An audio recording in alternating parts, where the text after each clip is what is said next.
नमस्कार, मैं हूं नारायण शर्मा और आप देख रहे हैं AINS न्यूज 24 चैनल। अब खबरें विस्तार से। दुर्ग जिले के सुपेला थाना क्षेत्र में संचालित हो रहे एक स्पा सेंटर में पुलिस ने छापा मारकर अवैध गतिविधियों पर शिकंजा कसा। प्राप्त जानकारी के अनुसार स्मृति नगर क्षेत्र के सूर्या मॉल में यह स्पा सेंटर संचालित किया जा रहा था, जहां अन्य राज्यों से युवतियां बुलाई गई थी। पुलिस ने इस दौरान शाम 6 बजे से रात 1 बजे तक कार्रवाई की और 8 जोड़ों समेत स्पा सेंटर के मालिक को गिरफ्तार किया। दुर्ग जिले के सुपेला थाना क्षेत्र में स्थित सूर्या मॉल में एक स्पा सेंटर में अवैध गतिविधियों की शिकायत पर पुलिस ने छापा मारकर आपत्तिजनक स्थिति में महिला पुरुषों को पकड़ा। पुलिस ने वहां शाम 6 बजे से रात 1 बजे तक कार्रवाई की और 8 जोड़ों समेत स्पा सेंटर के मालिक को गिरफ्तार किया। दुर्ग के पुलिस अधीक्षक ने बताया कि सभी महिलाएं बाहरी राज्यों से हैं। उन्होंने स्पा सेंटर का गुमास्ता रजिस्टर्ड कराने की अपील करते हुए बाहर से आई युवतियों का पुलिस वेरिफिकेशन कराने को भी कहा। सूर्या मॉल में कल पुलिस द्वारा जो है रेड कार्रवाई की गई। शाम 6:30 बजे से लेकर रात में 1:30 बजे तक की कार्रवाई की गई। लगातार वहाँ पे देह व्यापार की सूचना आ रही थी, क्योंकि वहाँ पे काफ़ी सब लोग सूर्या मॉल जाते हैं, वहाँ पे अपना शॉपिंग करते हैं, सामान खरीदते हैं। लोगों को भी बच्चे जाते हैं। निश्चित रूप से इससे एक बहुत ही उनके मानसिक ये पे गलत प्रभाव पड़ रहा था। अभी भी बाकी भी जो स्पा सेंटर्स चल रहे हैं, काफ़ी स्पा सेंटर से शिकायत लगातार आ रही है। मैं सारे स्पा सेंटर से ये विनती करता हूँ कि वो जो भी बालिकाओं को बाहर महिलाओं को बाहर से ला रहे हैं रोजगार के लिए, उन सब का पुलिस वेरिफिकेशन कराएं। सभी लोगों का जो है नगर पालिका में लिस्ट देके जो उनका गुमास्ता होता है उसको जो है रजिस्टर कराएं। आने वाले समय में बाकी स्पा सेंटर्स पे भी कार्रवाई की जाएगी। मैं उनसे विनम्र निवेदन करता हूं कि सुधर जाएं, अन्यथा विधिवत कार्रवाई उन सब के खिलाफ की जाएगी। विधानसभा में पारित छत्तीसगढ़ शासन का आरक्षण बिल 4.5 महीने बाद भी राजभवन से हस्ताक्षर होकर वापस नहीं आया है। इसे लेकर मुख्यमंत्री ने एक बार फिर चिंता जताई है। मुख्यमंत्री ने कहा कि छत्तीसगढ़ सरकार लगातार महाविद्यालय, थाने और कृषि विज्ञान केंद्रों समेत कई स्थापना कर रही है, लेकिन वहां आरक्षण के चलते भर्तियां बंद है। विधानसभा में पारित छत्तीसगढ़ सरकार का आरक्षण बिल राजभवन में लंबित पड़े हुए 4.5 महीने का समय बीत चुका है, जिस पर राज्यपाल ने हस्ताक्षर अभी तक नहीं किए हैं। इसे लेकर मुख्यमंत्री ने एक बार फिर चिंता व्यक्त की है। उन्होंने कहा कि सरकार लगातार महाविद्यालय, थाने, कृषि विज्ञान केंद्र समेत कई स्थापनाएं कर रही हैं, लेकिन वहां आरक्षण के चलते भर्तियां बंद हैं। विधानसभा जो पारित है बिल वो राजभवन में अटका है 4.5 महीने। अभी अब जैसे कृषि महाविद्यालय हमने खोला 19 और उसके बाद इस बजट में और भी है, तो इन महाविद्यालयों में हमको भर्ती करना पड़ेगा, स्टाफ की भर्ती करनी पड़ेगी, असिस्टेंट प्रोफेसर की भर्ती करनी पड़ेगी। लेकिन जब तक के आरक्षण बिल अटका हुआ है तब तक के भर्ती प्रक्रिया हम शुरू नहीं कर सकते। बहुत सारे विभाग हैं जिसमें हमको भर्ती करना है, चाहे एजुकेशन हो, चाहे वो पुलिस हो, चाहे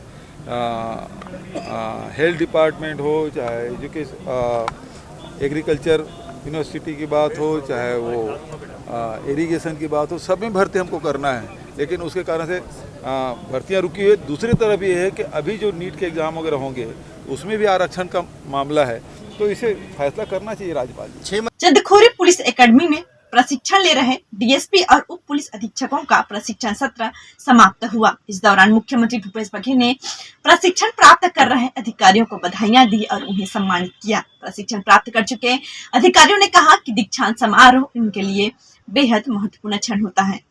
चंदखुरी पुलिस एकेडमी में प्रशिक्षण ले रहे उप पुलिस अधीक्षक और डीएसपी का प्रशिक्षण सत्र समाप्त होने पर उन्हें सम्मानित किया गया।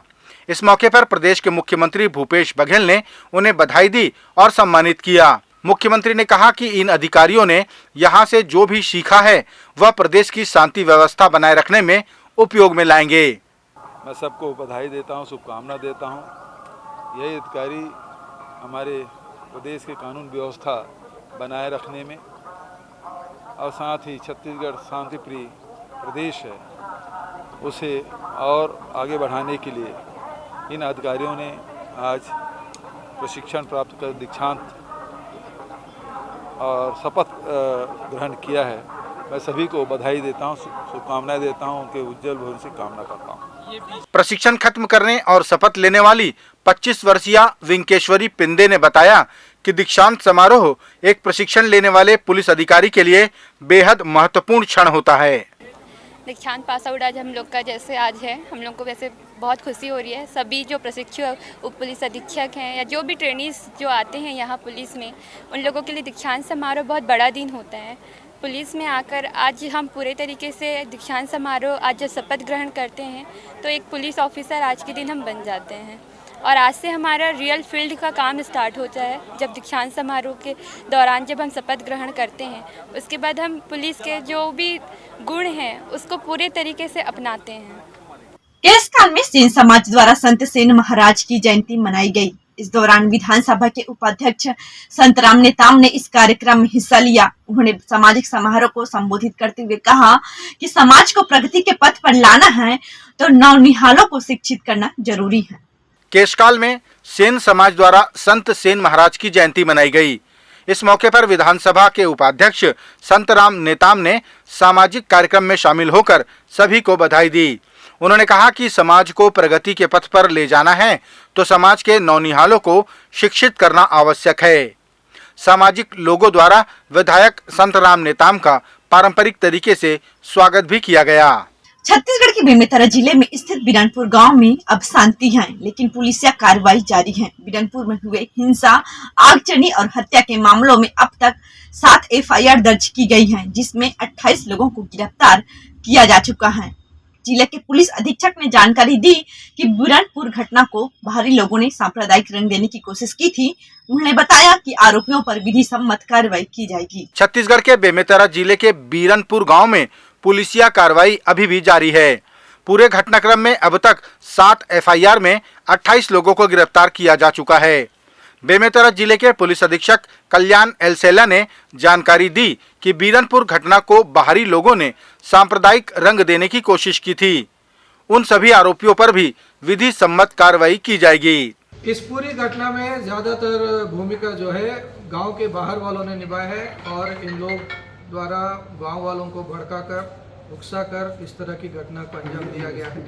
इन सब के जो फुटेज है अभी एनालिसिस चल रही है, बहुत जल्दी इसमें और लोगों को गिरफ्तार किया जाए। भारतीय जनता पार्टी को हेट स्पीच पर मिले नोटिस को लेकर वह आक्रोशित है। अपने आक्रोश के चलते भारतीय जनता पार्टी के कार्यकर्ताओं ने थानों में जाकर प्रदर्शन भी किया, जिसे लेकर प्रदेश के मुख्यमंत्री भूपेश बघेल ने कहा कि यह उनकी बौखलाहट का नतीजा है। साथ ही मुख्यमंत्री ने यह भी कहा कि पुलिस कार्रवाई तो करेगी ही। भारतीय जनता पार्टी ने हेट स्पीच की नोटिस के बाद पुलिस थानों में खूब बवाल काटा, प्रदर्शन किए, नारेबाजी की और तो और थाने में कांग्रेस कार्यालय का पोस्टर भी चस्पा किया। भारतीय जनता पार्टी के इस प्रदर्शन को मुख्यमंत्री भूपेश बघेल ने बौखलाहट कहा। उन्होंने कहा कि कोई कुछ भी करे, पुलिस तो अपनी कार्रवाई करेगी। अब वो ऐसा है कि भारतीय जनता पार्टी वाले सब कानून से ऊपर हैं, वो अपने आप को ऊपर समझते हैं और इस कारण से इस प्रकार से हरकत कर रहे हैं, बौखलाए हुए हैं। लेकिन कानून है वो अपना काम करेगी और इसी प्रकार के धमकी चमकी इससे डरने वाली नहीं है। सरगुजा जिले में 14 वर्षीय बालिका के साथ हुए दुष्कर्म के बाद आत्महत्या के मामले में भारतीय जनता पार्टी के सरगुजा संभाग के प्रभारी व प्रवक्ता संजय श्रीवास्तव ने इस घटना को राज्य के माथे पर कलंक कहा। उन्होंने कहा कि अब तक राज्य में 7,000 बालिकाओं के साथ बलात्कार की घटना हो चुकी है और राज्य की पुलिस उन्हें न्याय दिलाने में नाकाम रही है। भारतीय जनता पार्टी के प्रवक्ता और सरगुजा संभाग के प्रभारी संजय श्रीवास्तव ने प्रदेश सरकार पर बलात्कार से पीड़ित बच्चियों को न्याय न दिला पाने का आरोप लगाया। उन्होंने जानकारी दी कि पुलिस द्वारा रिपोर्ट नहीं लिखी जाती, ऐसे में न्याय की बात तो कोसों दूर है। संजय ने कहा कि लगभग 7,000 बच्चियों के साथ बलात्कार की घटना होना राज्य के माथे पर कलंक के समान है। आज पूरे छत्तीसगढ़ के अंदर में जिस तरीके से लगातार बलात्कार की घटनाएं हो रही हैं, किशोरी जो बलात्कार का शिकार हो रही हैं, उनका भी विश्वास भूपेश बघेल की सरकार पर से उड़ गया है।